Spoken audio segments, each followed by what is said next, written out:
Good morning मित्रों, जय श्री कृष्ण, जय द्वारकाधीश। मित्रों, आज अपना गीतो उपनिषद भगवद गीता अध्याय नंबर 16 देवी तथा आसुरी प्रकृति श्लोक नंबर 23 विषय माहिती प्राप्त करीशु।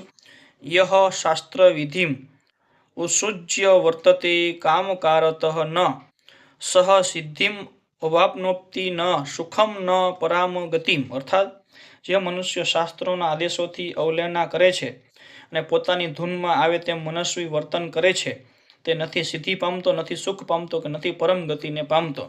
अगाऊ वर्णव्या प्रमाणे मानव समाजना विभिन्न आश्रमों तथा वर्णों माटे शास्त्र विधि अपायेली छे। दरेक मनुष्य आ विधि विधानों पालन करवानुं होय छे। जो मनुष्य तेमनुं पालन न करे तो काम, क्रोध तथा लोभ इच्छानुसार मनस्वीपणे कार्य करे तो तेने जीवन में क्यारेय सिद्धि प्राप्त थई शके नहीं।